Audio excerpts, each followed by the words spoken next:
ನೀನೇ ಹೇಳಲ್ಲ ನನಗೆ.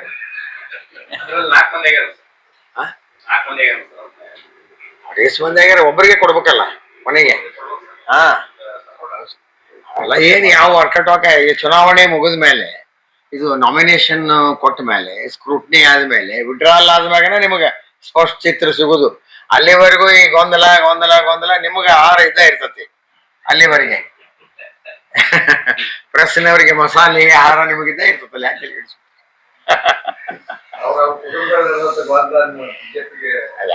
ಗೊಂದಲ ಐತು ಇಲ್ಲೋ ನಮ್ಗೆ ಹೆಂಗ್ ಗೊತ್ತಾಗಬೇಕು? ಎಲ್ಲ ಪತ್ರಿಕೆ ಒಳಗೆ ಬರೋದ ನಾವು ಓದ್ತೀವಿ. ಹೇಳ್ತಾರ, ಫೇಸ್ಬುಕ್ನಾಗೂ ಇರ್ತಾರ, ಪತ್ರಿಕೆ ಒಳಗೂ ಇರ್ತಾರ. ಅಭ್ಯರ್ಥಿಗಳಿಗೆ ಏನು ಕೊರತೆ ಇರಂಗಿಲ್ಲ ಯಾವಾಗಿಯೂ. ಡಿಕ್ಲೇರ್ ಆಗುತ್ತಾರ, ಹೌದಲ್ಲ? ಆಕಾಂಕ್ಷಿಗಳ ಸಂಖ್ಯೆ ಜಾಸ್ತಿ ಆಗೈತಿ. ಜಾಸ್ತಿ ಆಗ್ಯದ. ಹೌದು,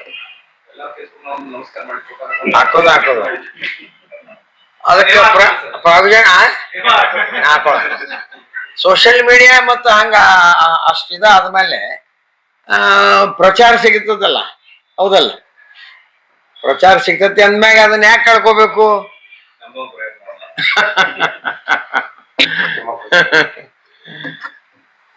ನಾವ್ ಹೇಳಿವಿ ಸರಿ, ಎಲ್ಲಿ ವಿದ್ಯಾರ್ಥಿಗಳ ಮತದಾನ ಮಾಡ್ತಾರ ಅದನ್ನ ಸೂಕ್ಷ್ಮ ಮತಗಟ್ಟೆ ಮಾಡ್ರಿ, ಅವ್ರಿಗೆ ರೂಲ್ಸ್ ಪ್ರಕಾರ ಇದ್ರೆ ಮತದಾನ ಮಾಡಕ್ ಅವಕಾಶ ಕೊಡ್ರಿ, ಇಲ್ಲ ಅಂದ್ರೆ ಮತದಾನ ಮಾಡಕ್ ಅವಕಾಶ ಕೊಡ್ಬೇಡ್ರಿ ಅಂತ ನಾವು ಹೇಳ್ತಾ ಇದ್ದೀವಿ. ಸುಮ್ಮನೆ ಬಂದ್ ಜಗಳ ತಗೊಂಡ್ಕೊಂಡಿರೋದು ಒಂದು ಅಭ್ಯಾಸ.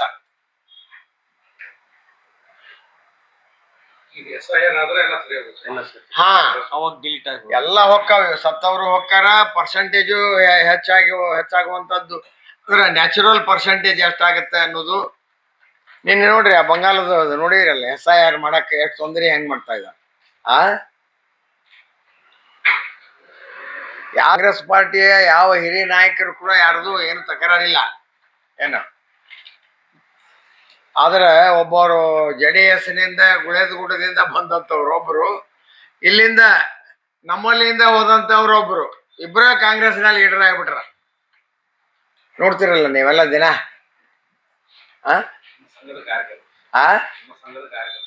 ಅಲ್ಲ, ನಾವ್ ಅದನ್ನ ಹೇಳುದಿಲ್ಲ, ಇಲ್ಲಿಂದ ಹೋದವ್ರು ಅಂತ, ನಮ್ಮಲ್ಲೇ ತಯಾರಾಗಿ ಹೋದವ್ರು ಅಂತ ಅಷ್ಟೇ ಹೇಳ್ತೀನಿ. ಇವರ ಇಬ್ರ ಅವಾಗ ಒಂದು ಮತದಾನ ಹಕ್ಕು ಸಿಕ್ಕಿರ್ತತಿ. ಆ ಸೆಕ್ಟರ್ದು ಎಲ್ಲ ಹೇಳುದು ಅವರ. ಇವತ್ತು ಒಂದೇನೋ ಹೇಳೋಣ, ಏನು ಏರ್ ಸ್ಟ್ರಿಪ್ ಎಲ್ಲೆಲ್ಲ ಮೂರು ಜಾಗ ಸೆಲೆಕ್ಟ್ ಮಾಡಿ ಕಳಿಸಿದ್ದೀವಿ ನಾವು ಏರ್ ಸ್ಕ್ರಿಪ್ಟ್ಗೆ. 3 ರಿಜೆಕ್ಟ್ ಮಾಡಿ ಹೋದ್ರು ಅವರು. ಯಾರು? ಏರ್ಪೋರ್ಟ್ ಅಥಾರಿಟಿ ಆಫ್ ಇಂಡಿಯಾದವರು. ಇಲ್ಲಿ ಕಾಂಗ್ರೆಸ್ ಲೀಡರ್ ಅಂದ್ರೆ ಅವರೇ ಇಬ್ರ, ಬೇರೆ ಯಾರಿಲ್ಲ. ಇಲ್ಲ,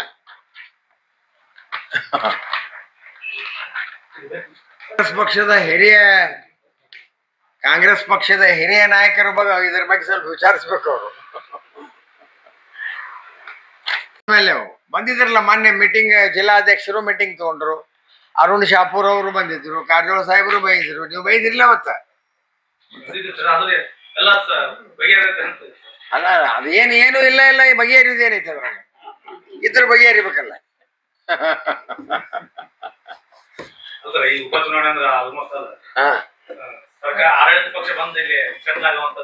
ವಿರೋಧ ಪಕ್ಷದವರು ಬರ್ತಾರೆ, ನಮ್ಮಲ್ಲಿ ಲೀಡರ್ ಕಡಿಮೆ ಇದಾರ, ಕೇಂದ್ರದಾಗ 2 ಬಂದಿದಾರ, ಹೇಗೆ ಬಂದಿದಾರ.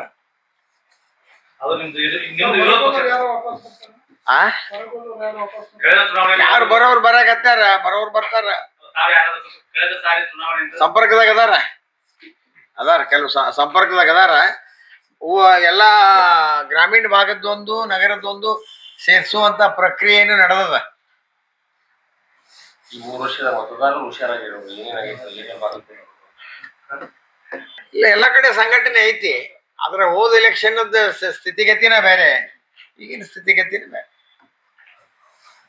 ಲೋಕಸಭಾ ಕ್ಷೇತ್ರ ಇರ್ತಾವಲ್ಲ, ಒಂದ್ ಜಿಲ್ಲಾದಾಗ ಒಂದ್ರಾಗ 8 ಇರ್ತಾವ, ಒಂದ್ರಾಗ 6 ಇರ್ತಾವ. ಎಲ್ಲಾನು ವಿಶ್ಲೇಷಣೆ ಮಾಡ್ಬೇಕಲ್ಲ, ರಾಜ್ಯದ್ದು ಜಿಲ್ಲೆವಾರ. ಬರೀ ಬಾಗಲಕೋಟೆದು ಒಂದೇ ಯಾಕೆ ಮಾಡ್ತೀರಿ? ಈಗಾತು ಹೋಗಿ ಚುನಾವಣೆ ಎಲ್ಲ ಅನಾಲಿಸಿಸ್ ಮಾಡಿರಲ್ಲ ನೀವು. ಯಾರ ಹಾಕಾರೋ ಏನೋ ಪಕ್ಷದವರು ತೀರ್ಮಾನ ಮಾಡಿದವರು ಅಭ್ಯರ್ಥಿ. ಸ್ಟೇಟ್ ಕೋರ್ ಕಮಿಟಿ ಅವರು ತೀರ್ಮಾನ ಯಾರು ಮಾಡ್ತಾರೆ ಅವರ ಅಭ್ಯರ್ಥಿ. ಬಾಗಲಕೋಟೆ ಮತಕ್ಷೇತ್ರದಲ್ಲಿ 7,772 ಡಬಲ್ ವೋಟರ್ಸ್ ಅದಾರ. 2 ಅಥವಾ 3 ಸಾರಿ ಅವ್ರ ವೋಟರ್ ಲಿಸ್ಟ್ ಕಂಡು ಬಂದದ್ದು. ಅವುಗಳನ್ನು ಚುನಾವಣಾ ಅಧಿಕಾರಿಗಳ ಗಮನಕ್ಕೆ ತಂದು ಪರಿಶೀಲನೆ ಮಾಡಲು ಕೋರಲಾಗಿದೆ. UGCದು ಯೂನಿವರ್ಸಿಟಿದು ನಾವು ಸರ್ಕ್ಯುಲರ್ ಹಚ್ಚಿ ಜಿಲ್ಲಾಧಿಕಾರಿಗಳಿಗೆ ಕೊಟ್ಟಿವಿ. ಯಾವ ಅಕ್ರಮನೂ ನಡೆದಿಲ್ಲ, ಏನೂ ನಡೆದಿಲ್ಲ. ಪ್ರತಿ ವರ್ಷ ಇದೊಂದು ಉದ್ಯೋಗ ಅವರಿಗೆ. ಇಲ್ಲಿ ಅಕ್ರಮ ನಡೆದತಿ, ಅಲ್ಲಿ ಹಾಸ್ಟೆಲ್ ಹುಡುಗರಿಗೆ ರೈಟ್ಸ್ ಐತಿ, ವೋಟ್ ಮಾಡಕ್ಕೆ ಅಧಿಕಾರ ಐತಿ. ಅವ್ರು ಆ ಪ್ರಕಾರ ಮಾಡ್ತಾರೆ. ಅದಕ್ಕೆ ಅವರು ಒಂದು ದೊಡ್ಡ ಇಶ್ಯೂ ಅನ್ನೋ ಅವ್ರ ಗತೆ ಮಾಡ್ತಾರೆ. ಈಗ ಇವತ್ತು ಒಂದು ಹಾಸ್ಟೆಲ್ನಾಗ ರೂಮ್ 1ರಿಂದ ಪ್ರಾರಂಭ ಆಕ್ಕವು, ಮತ್ತೊಂದು ಹಾಸ್ಟೆಲ್ನಾಗ ರೂಮ್ 1ರಿಂದ ನಂಬರ್ ಪ್ರಾರಂಭ ಆಕ್ಕವು. ಏನೇನೋ ಕನ್ಫ್ಯೂಷನ್ ಮಾಡುವಂಥದ್ದು, ತಪ್ಪು ದಾರಿಗೆ ಎಳೆಯುವಂಥ ಕೆಲಸ ಮಾಡ್ತಾರೆ. ಅದಕ್ಕೆ ಯಾರು ಅದ್ರ ಬಗ್ಗೆ ಚಿಂತೆ ಮಾಡಬೇಡ್ರಿ. ಮತ್ತು ಏನು ರೂಲ್ಸ್ ಪ್ರಕಾರ ಐತಿ ಅದನ್ನ ಮಾಡಂತ ಹೇಳ್ತೀವಿ ನಾವು ಅಧಿಕಾರಿಗಳಿಗೆ. ರೂಲ್ಸ್ ಬಿಟ್ಟು ಏನು ಮಾಡಬೇಡ್ರಿ. ಇವನ್ನೆಲ್ಲ ಡಾಕ್ಯುಮೆಂಟ್ಸ್ ಎಲ್ಲ ಕೊಟ್ಟಿವಿ ನಾವು ಅವ್ರಿಗೆ ಎಲ್ಲ. ಇದ್ರೊಳಗೆ ನೀವು ಚೆಕ್ ಮಾಡ್ಬೋದು. 7,000